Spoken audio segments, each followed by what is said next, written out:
Iya, itu tanggapannya loh dosen pada waktu itu, teman-teman, ini Kurang sopan. orang gila ini apa orang buta? Tanggapannya cuma dua.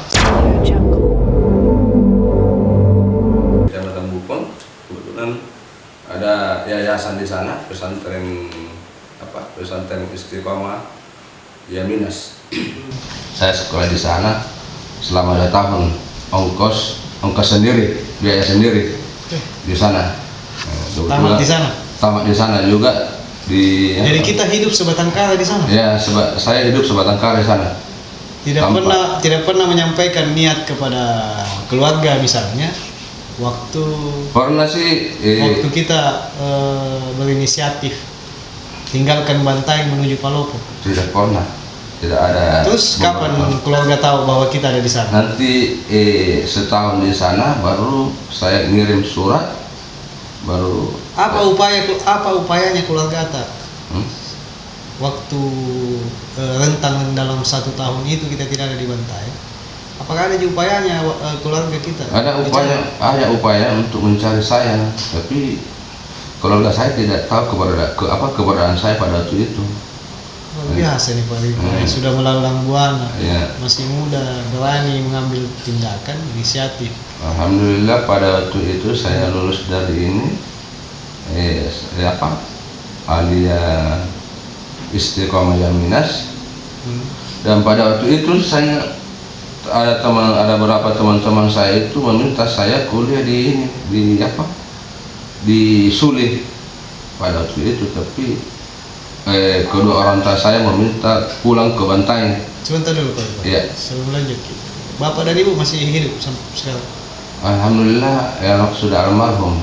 Oh, sudah almarhum. Ya, mudah-mudahan bapak saya ini dilindungi oleh Allah dan diampuni dosa-dosanya.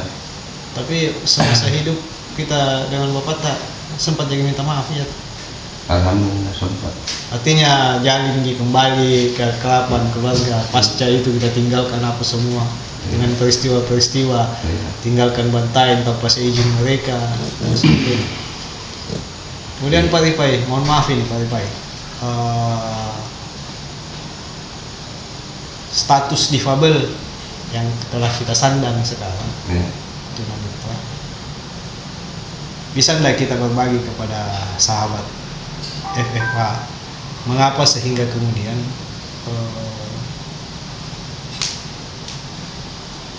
terjadi seperti itu? Karena ini kan bukan di bawah lahir, tidak. Kita ini sebenarnya terlahir normal, tapi karena ada peristiwa atau musibah yang menimpa sehingga kemudian kita mengalami hal seperti ini. Apa penyebabnya?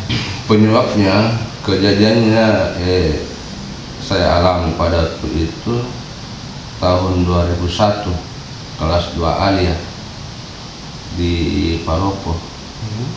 Saya waktu itu sempat kebetulan sekolah dan biaya sendiri. Kebetulan pekerjaan saya pada waktu itu kerja kebun di Palopo. Iya, kebun coklat dan itu dibagi hasil. Bagi hasil. Kebetulan pekerjaan saya pada waktu itu menyemprot hama coklat. Menyemprot hama coklat. Maklum kalau menyemprot hama coklat kan ke tangkai di atas buahnya. Tapi pada waktu itu saya tidak pakai pengaman. Akhirnya kebetulan racun yang saya pakai pada waktu itu 505 yang dari Malaysia itu. Barangkali itu penyebabnya sehingga saya punya penglihatan berubah menjadi tidak melihat. Berarti kelas 2 yang kena kita. Kelas 2A, kelas 2A dia. Itu mau ini, tapi pada waktu itu tidak sempat dibawa ke dokter karena ini jauh dari orang tua. Jadi tidak ada yang bisa memberikan ini. Tapi itu kan lahan yang kita kerja kan ada tuannya. Ya ada tuannya Pak, tapi ya. Maksudnya bentuk pertanggungjawabannya ketika itu masa tidak ada? Tidak ada Pak. Tidak ada. Yang Berarti pada saat di Palopo kita dikena. Iya Pak, saya Ah. penyebabnya Pak. Kemudian pasca kena, itu kan masih kelas 2 Ki, kelas 2 ya. Iya, kelas 2. Sekolah tetap lanjut Lanjut Pak, tetap lanjut sampai ujian. dan sekolah tidak ada masalah dengan keadaan tak? Tidak ada masalah Pak. Tidak ada masalah. Tidak ada masalah. Alhamdulillah. Setelah itu, Yang menarik ya, ketika kejadian, pasti kan kita beri kabar ke keluarga di Bantai.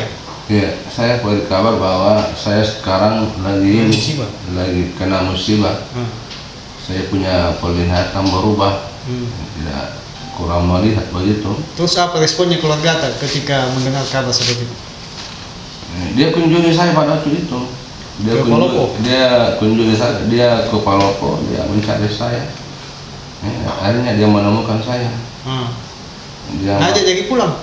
tidak, karena saya Ngajak jadi pulang atau ngajak pulang tapi kita tidak mau mungkin? diajak pulang, tapi saya tidak mau karena sekelas saya belum selesai, baru kelas 2 A ya. Jadi kita mungkin janji bahwa nanti saya selesaikan dulu, Baru pulang. kembali ke Bantai. Baru kembali ke Bantai.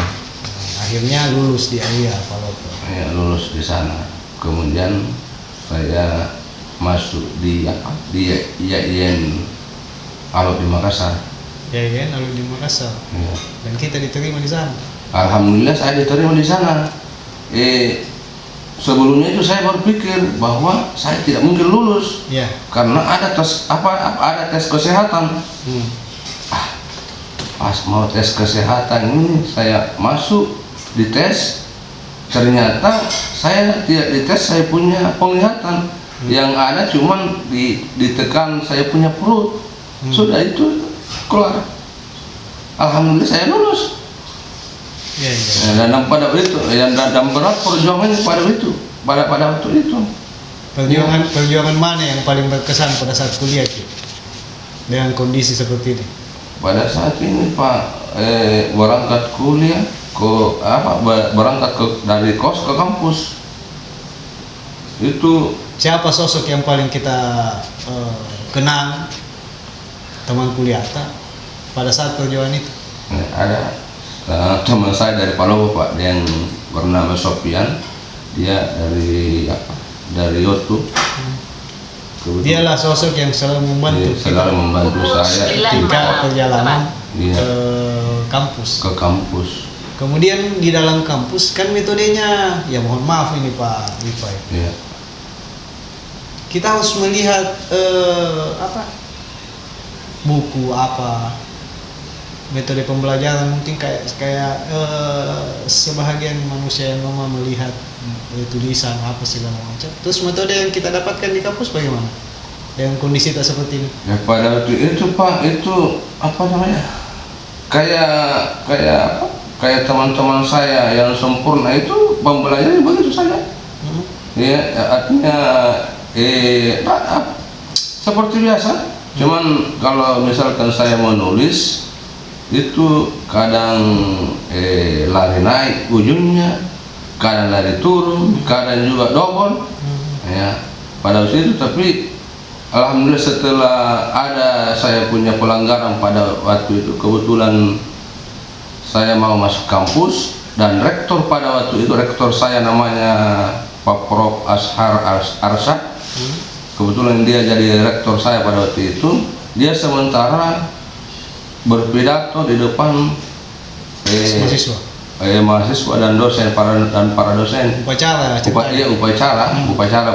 Pada waktu itu saya lewat masuk ke lapangan. Sementara amanah. Ya, sementara amanah. Kemudian kita masuk lewat. Kemudian saya masuk lewat di tengahnya lapangan. Berarti menjadi pusat perhatian kita. Iya, itu tanggapannya adalah dosen pada waktu itu, teman-teman ini Kurang sopan. orang gila ini atau orang buta. Tanggapannya cuma dua. Sendiri ke jalan itu? Sendiri jalan Pak, sendiri. Tidak ada yang menilai misalnya. Tidak yang menonton Pak, tidak yang menonton. Misalnya kan biasa itu ada teman yang lihat kita.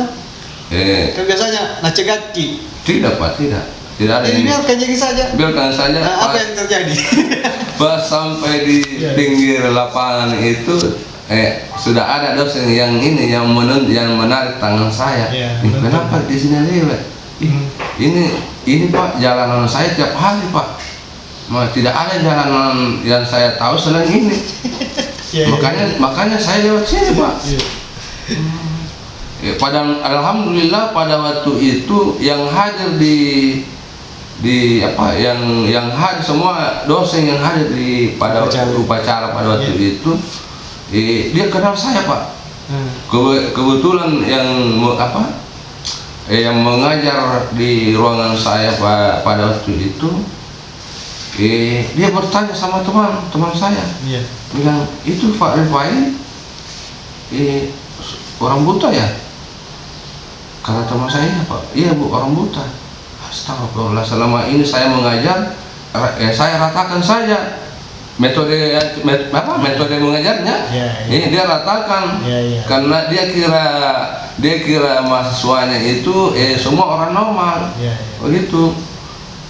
Alhamdulillah pada waktu itu saya punya urusan di kampus dimudahkan. Dimudahkan masalah. Terus yang gitu loh, pasca dia tahu itu dosen yang perempuan bahwa dalam tanda kutip tidak normal. Terus metode pembelajaran berubah atau kan? Berubah Pak. Berarti ada dihususkan kita ya? Cuma mendengar saja. Dihususkan kita. Iya. Kemudian tesnya juga berbeda dengan teman-teman yang lain. Itu yang saya maksud tadi. Langsung tes wawancara. Metodenya kan di kampus itu wawancara langsung. Tapi ini kan kita dimudahkan. Dan tahun berapa kita lulus Pak? Alhamdulillah saya masuk 2003, selesai 2007 Pak. Pas 4 tahun. Iya 2007 bulan 8. Akhir bulan Agustus saya selesai. Dan kemudian di mana posisinya kita pilih terjun sebagai tukang pijat refleksi? Tunggu dulu Pak. Sebelum saya setelah lulus.